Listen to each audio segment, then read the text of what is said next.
12 বছর পর বিকেলে বিপিএল এর মেগা নিলাম ফিক্সিং নিয়ে হার্ড লাইনে বিসিবি।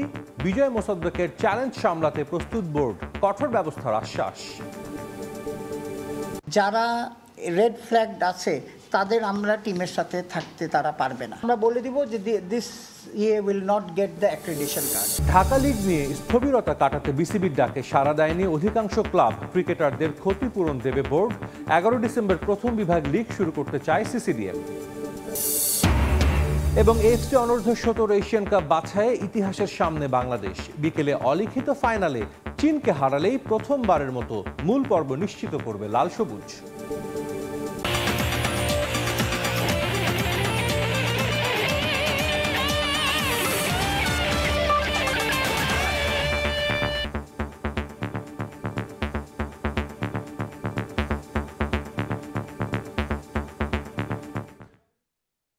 বিশ্বের নানা প্রান্তের খেলাধুলার খবর নিয়ে আমাদের নিয়মিত আয়োজন খেলার সময়, আর এই আয়োজনে আপনাদের সঙ্গে আছি আমি সাজিদ মুস্তাফা। 12 বছর পর নিলাম দেখার অপেক্ষায় বিপিএল। অকশনের আগের দিন ফ্র্যাঞ্চাইজি কর্তাদের ডেকে নিয়মকানুন বুঝিয়ে দিয়েছে গভর্নিং কাউন্সিল। এবারের আসর দুর্নীতিমুক্ত রাখতে ফ্র্যাঞ্চাইজিগুলোকে হুঁশিয়ারি দিয়েছে বোর্ড। এছাড়া ফিক্সিংয়ের অভিযোগে বাদ পড়া বিজয় মোসাদ্দেকদের চ্যালেঞ্জ সামলাতে প্রস্তুত বোর্ড। ফিক্সিংয়ের প্রমাণ পাওয়া সাংবাদিক ও অফিসিয়ালদের বিরুদ্ধেও দ্রুত কঠোর ব্যবস্থা নেওয়া হবে বলে জানান বিপিএল গভর্নিং কাউন্সিলের সদস্য সচিব ইফতেখার রহমান মিঠু। ফিক্সিং নিয়ে ক্রিকেট পাড়ায় দিনভর তুলকালাম। অভিযুক্তদের বিরুদ্ধে জিরো টলারেন্স। 12তম আসর কলঙ্ক মুক্ত রাখতে মরিয়া ক্রিকেট বোর্ড। নিলামের আগের দিন ফ্র্যাঞ্চাইজি মালিকদের ডেকে বিসিবি দিল কঠোর হুঁশিয়ারি। নানা অনিশ্চয়তা কাটিয়ে মাঠে গড়ানোর অপেক্ষায় 12তম আসর। প্রায় এক যুগ পর এই টুর্নামেন্ট দেখবে নিলাম পদ্ধতি। আগের দিন সব ফ্র্যাঞ্চাইজি মালিকদের ডেকে নিলামের নিয়ম কানুন বুঝিয়ে দিয়েছেন গভর্নিং কাউন্সিলের সদস্য সচিব ইফতেখার মিঠু। বিসিবির ইন্টিগ্রিটি ইউনিটও টুর্নামেন্টকে দুর্নীতিমুক্ত রাখতে দিয়েছে নানা দিক নির্দেশনা। আপনারা সবাই জানেন যে এই শর্ট টাইমের মধ্যে এটা অ্যারেঞ্জ করা ওয়াজ নেক্সট টু ইম্পসিবল। তারপরেও সবাই সহযোগিতায় আমরা অ্যাকচুয়ালি মোটামুটি গুছিয়ে এনেছি। আমরা যে অকশনের নিয়ম দিয়েছি ওইখানে কিছু তারা চেঞ্জ চেয়েছিল এবং তাদের একটা প্র্যাকটিস রান হয়েছে। সব টিমকে তাদের একটা লিস্ট দিতে বলেছি এবং সেই লিস্টও ক্লিয়ারেন্স লাগবে ফ্রম আওয়ার ইন্টিগ্রিটি ইউনিট। তবে এসব ছাপিয়ে এদিনের আলোচিত বিষয় ফিক্সিংয়ে অভিযুক্ত রেড ফ্ল্যাগধারী ক্রিকেটারদের নিলামের তালিকা থেকে বাদ দেয়া। যদিও নির্দোষ দাবি করে বিজয়, শফিউল, মোসাদ্দেকরা চ্যালেঞ্জ ছুড়ে দিয়েছে বিসিবিকে। সবকিছু সামলাতে প্রস্তুত বোর্ডও। আমি মনে করছি এইসব প্লেয়ার আপনার থাকলে সমস্যা হতে পারে। উই আর নট সেইং যে তারা দোষী, তাদের টাইম আছে। এই ব্যাপারে গভর্নমেন্টও আপনার স্ট্রিনজেন্ট সেই জন্য আপনি দেখবেন আমাদের অ্যাডভাইজারের কথা, সবাইয়ের কথা কিন্তু এক ট্র্যাক। শুধু ক্রিকেটাররাই নয়, সাংবাদিক ও একাধিক অফিসিয়ালদের বিরুদ্ধেও ফিক্সিংয়ের প্রমাণ বিসিবির এন্টি করাপশন ইউনিটের হাতে। দ্রুত তাদের বিরুদ্ধেও নেওয়া হবে ব্যবস্থা। যারা রেড ফ্ল্যাগ আছে তাদের আমরা টিমের সাথে থাকতে তারা পারবে না। আমরা বলে দিব যে this will not get the accreditation card. তবে এসবের মাঝে প্রশ্ন, অভিযুক্তরা কি ধরনের শাস্তি পাবেন কিংবা আদৌ তারা খেলতে পারবেন কিনা বিসিবির অন্য কোনো ঘরোয়া টুর্নামেন্টে। যদিও ইফতেখার মিঠু সাহেব জানিয়েছেন বিপিএল গভর্নিং কাউন্সিল নয়, সেই সিদ্ধান্ত নেওয়ার অধিকার কেবল ওই টুর্নামেন্ট সংশ্লিষ্ট কর্তাদের। এন্টায়ারলি আমাদের ডিসিশন। তামিম হোসেন, সময় সংবাদ, ঢাকা। বিসিবির ডাকে সাড়া দেয়নি অধিকাংশ ক্লাব। লিগ নিয়ে অনিশ্চয়তা কাটাতে ঢাকার 76 ক্লাবকে আলোচনার আমন্ত্রণ জানালেও অর্ধেকের বেশি ক্লাবই সেখানে যোগ দেয়নি। তবে এর মাঝেও বেশ কিছু সিদ্ধান্ত নিয়েছে বোর্ড। দলবদল করা 12 ক্লাব নিয়ে আগামী 11 ডিসেম্বর প্রথম বিভাগ লিগ শুরু করতে চায় সিসিডিএম। দলবদল বর্জন করা ক্লাবগুলোর জন্য আরও 1 সপ্তাহ অপেক্ষা করবে বোর্ড। শেষ পর্যন্ত আর দল পাওয়া না গেলে ক্রিকেটারদের নিয়ে আলাদা টুর্নামেন্ট করার পরিকল্পনা করেছে বিসিবি। স্থবির হয়ে আছে ঢাকার ক্লাব ক্রিকেট। ভরা মৌসুমেও বসে আছেন ক্রিকেটাররা। সামনে অনিশ্চয়তা। বিসিবি নির্বাচনে অনিয়মের অভিযোগ এনে ঢাকার ক্লাবগুলোর একটা বড় অংশ বয়কট করার সিদ্ধান্ত নিয়েছে বিভিন্ন পর্যায়ের লিগ, যার জন্য বারবার পেছানো হয়েছে প্রথম বিভাগ লিগের দলবদল ও লিগ শুরুর তারিখ, যেখানে 20 ক্লাবের 8টি অংশ নেয়নি। ঢাকার ক্লাব ক্রিকেটের অনিশ্চয়তা দূর করতে 76 ক্লাবকে আমন্ত্রণ জানিয়েছিল বিসিবি। ক্রিকেটারদের সংগঠন কোয়াবকে সঙ্গে নিয়ে সমাধানের চেষ্টা করলেও বোর্ডের সেই উদ্যোগ সফল হয়নি। বিসিবির আমন্ত্রণে চা চক্রে ঢাকার ৭৬ ক্লাবের অর্ধেকের বেশি আসেনি। প্রিমিয়ার লিগের ১২ দলের উপস্থিত ছিল মাত্র ৪টি। এমন বাস্তবতায় দলবদল করা ১২ দল নিয়ে ১১ ডিসেম্বর প্রথম বিভাগ লিগ শুরুর পরিকল্পনা সিসিডিএম এর। আমরা সিদ্ধান্ত নিয়েছি যে ফার্স্ট ডিভিশন লিগটা শুরু করব ইনশাআল্লাহ ১১ই ডিসেম্বর থেকে, এবং দলবদল তো না, যে টোকেনগুলো নেওয়া হচ্ছে সেটা আমরা যাতে অন্যান্য যারা লেফট আউট হয়েছে তাদেরকে সুযোগ দেওয়ার জন্য ৫ এবং ৬ তারিখ পর্যন্ত আমরা সেটা এক্সটেনশন করেছি।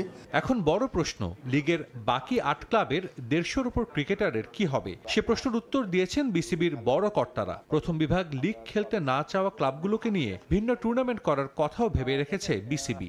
আমরা ক্লাবের সাথে আলোচনা করেছি, একটা ফলপ্রসূ কিছু করতে চাচ্ছি। সেটা হতে পারে যারা খেলার সুযোগ পাবে না তাদেরকে দিয়ে শুধুমাত্র একটা ক্রিকেট বোর্ড একটা ইভেন্ট চালু করতে পারে, যাতে কেউ লেফট আউট না থাকে। প্লেয়ারদের স্বার্থের জন্য, বাংলাদেশ ক্রিকেটের স্বার্থে খেলাটা হওয়াটা খুবই জরুরি, এবং আমি আশাবাদী এই খেলাটা খেলবো আমরা, খেলা হবে। ক্লাব ও বোর্ডের এমন পরিস্থিতিতে বেকায়দায় ঢাকা লিগে খেলা কয়েকশো ক্রিকেটার। এর আগেও উদ্যোগ নিয়ে হতাশ হতে হলেও এবার আশা দেখছে কোয়াব। বিসিবি যেহেতু আমাদের গার্জিয়ান, যদি কেউ বঞ্চিত হয় এখান থেকে, ক্লাবগুলো যদি না আসে, এই প্লেয়ারগুলোর সম্পূর্ণ দায়িত্ব এদের আর্থিক এবং খেলা দুই দিকটাই বিসিবি ইনশিওর করবে। ক্রিকেটারদের চাওয়া দ্রুতই সমাধান হোক সব সমস্যার, মাঠে ফিরুক ক্রিকেট। টি-20 খেলা শুরু হচ্ছে, ওটা ইম্পর্টেন্ট। সাজিদ মুস্তাহিদ, সময় সংবাদ, ঢাকা। ইয়ামাল ও দানি অলমো নৈপুণ্যে লা লিগায় আলাভেসকে ৩-১ গোলে হারিয়েছে বার্সেলোনা। চমৎকার জয়ে রিয়াল মাদ্রিদকে টপকে টেবিলের শীর্ষে উঠেছে কাতালানরা। এদিকে ইপিএলে ফিল ফোডেনের জোড়া গোলে লিডস ইউনাইটেডের বিপক্ষে স্বস্তির জয় পেয়েছে ম্যানচেস্টার সিটি। ৩-২ গোলের জয় আর্সেনালের সঙ্গে ব্যবধান কমিয়েছে সিটিজেনরা। চ্যাম্পিয়ন্স লিগে চেলসি ঝড়ে উড়ে যাওয়ার দুঃসহ স্মৃতি গেল কয়েকদিন ধরে বয়ে বেরিয়েছে বার্সেলোনা। ম্যাচ জুড়ে নিষ্প্রাণ থাকায় লামিন ইয়ামালকেও কম সমালোচনা শুনতে হয়নি। সমর্থকদের কাঠগড়ায় উঠেছিল কোচ হ্যান্সি ফ্লিকের হাইলাইন ডিফেন্স কৌশলও। তবে একটা জয় পুরো ন্যু ক্যাম্পে বুলিয়ে দিয়েছে শান্তির বাতাস। প্রতিপক্ষ আলাভেস হলেও শুরু থেকেই নিজেদের মাঠে সতর্ক হয়ে লড়ে বার্সেলোনা। তবে শুরুতেই তাদের বড় ধাক্কা দেন পাবলো ইবানেজ। স্প্যানিশ ডিফেন্ডারের গোলের পর আরও একটা হারের শঙ্কায় পেয়ে বসেছিল বার্সেলোনা সমর্থকদের। তবে ৮ মিনিটে সে শঙ্কা দূর করেন লামিন ইয়ামাল। সমতায় ফেরে বার্সেলোনা। ২৬ মিনিটে রাফিনিয়ার পাসে গোল করেন দানি ওলমো। ৪৪ মিনিটে লিড বাড়ানোর নিশ্চিত সুযোগ নষ্ট করেন লামিন ইয়ামাল। লেভানডস্কির পাস গোলে রূপ দিতে পারেননি স্প্যানিশ উইঙ্গার। ৭০% বল দখলে রাখা বার্সা দ্বিতীয়ার্ধে আরও ভালো কিছু সুযোগ তৈরি করেছিল। সে তুলনায় নিষ্প্রাণ ছিল আলাভেস। ম্যাচের যোগ করার সময়ে ইয়ামালের পাসে দুর্দান্ত গোল করেন দানি ওলমো। নিজের জোড়া গোলের পাশাপাশি দলকে জেতান এই অ্যাটাকিং মিডফিল্ডার। ন্যু ক্যাম্পে শীর্ষে ওঠার আনন্দ নিয়ে মাঠ ছাড়ে বার্সেলোনা। বার্সেলোনার মতো ম্যানচেস্টার সিটিরও শেষটা ছিল চ্যাম্পিয়ন্স লিগে হারের হতাশায় মোড়ানো। তবে ইপিএলে ঠিকই ছন্দ খুঁজে পেয়েছে পেপ গার্দিওলার দল। এ যাত্রায় কোচকে আস্থার প্রতিদান দিয়েছেন ফিল ফোডেন। লিডস ইউনাইটেডের বিপক্ষে ম্যাচ শুরুর সঙ্গে সঙ্গেই গোল করে সিটিজেনদের লিড উপহার দেন তিনি। ২৫ মিনিটে ইয়াস্কো ভার্দিওলের গোলে ব্যবধান বাড়ায় ম্যানচেস্টার সিটি। ইতিহাদে ৬৩% বল দখলে রাখলেও দ্বিতীয়ার্ধে সিটিকে চেপে ধরে লিডস। ৪৯ মিনিটে গোল করেন ডমিনিক কালভার্ট। ৬৮ মিনিটে অতিথিদের হয়ে লুকাস গোল করলে হারের শঙ্কায় পেয়ে বসে সিটিজেনদের। তবে বিপদের মুহূর্তে মাথা ঠান্ডা করে কোচের হৃদয়ে স্বস্তির পরশ বুলিয়েছেন ফোডেন। তার শেষ সময়ের গোলে জয় পায় ম্যানচেস্টার সিটি। শীর্ষে থাকা আর্সেনালের সঙ্গে ব্যবধান কমায় তারা। পারভিন আক্তার, সময় সংবাদ। আবারও স্বাগত খেলার সময়। নারী ফুটবল দলের বেতন দ্বিগুণ করার পরামর্শ দিয়েছেন যুব ও ক্রীড়া উপদেষ্টা আসিফ মাহমুদ সজীব ভুইয়া। ভারতকে হারানোর পর ঘোষিত অর্থ পুরস্কারও দ্রুত বুঝিয়ে দেওয়ার আশ্বাস তার। এদিকে কাবাডি বিশ্বকাপ ও ইসলামিক সলিডারিটি গেমসে পদকজয়ীদের আর্থিকভাবে পুরস্কৃত করবে মন্ত্রণালয়। শেষ ভালো যার সব ভালো তার প্রবাদটি বাংলাদেশ ফুটবলে একেবারে মিলে যায়। বছরের শেষ ম্যাচে ভারতের বিপক্ষে জয় তুলে নেয় বাংলাদেশ। এতে র্যাঙ্কিংয়েও বড় লাভ দিয়ে গেল ৯ বছরে সেরা অবস্থানে লাল সবুজের প্রতিনিধিরা। সে জয়ে হামজা জামালদের ২ কোটি টাকা পুরস্কার ঘোষণা দেয় যুব ও ক্রীড়া উপদেষ্টা। তালিকা হাতে পেলেই অর্থ পুরস্কার বুঝিয়ে দেওয়ার আশ্বাস ক্রীড়া উপদেষ্টার। আমরা বাফুফে থেকে তালিকা চেয়েছি, অতিরিক্ত প্লেয়ার সহ স্টাফ কাদেরকে আমরা দিব, তালিকাটা পেলে আমরা তাদের নামে চেক ইস্যু করে দেব। দেশের ফুটবলে বড় অর্জন বাংলাদেশ নারী ফুটবল দলের। সম্প্রতি পারফরমেন্সে আলো ছড়াতে না পারলেও ইতিহাস গড়ে এশিয়ান কাপের মঞ্চে জায়গা করে নিয়েছে তারা। তারপরও বেতন নিয়ে সবসময় অবহেলিত হয়ে আসছে বাংলার জয়িতারা। তাই নারী ফুটবলারদের বেতন বাড়াতে বাফুফেকে পরামর্শ দিয়েছে মন্ত্রণালয়।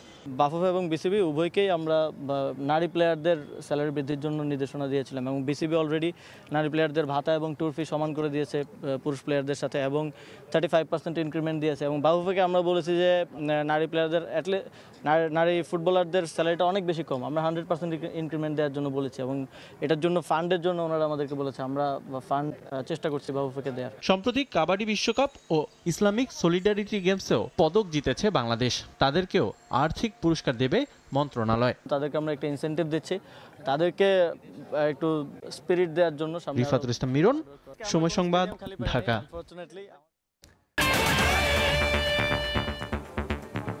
এই ছিল খেলার সময়। এরপর দুপুরের সময়ের সঙ্গে থাকবেন তোহা খান তামিম। সাজিদ, আপনাকে ধন্যবাদ। দুপুরের সময় নিয়ে আসছি কিছুক্ষণ পর, সঙ্গে থাকুন সময়ের।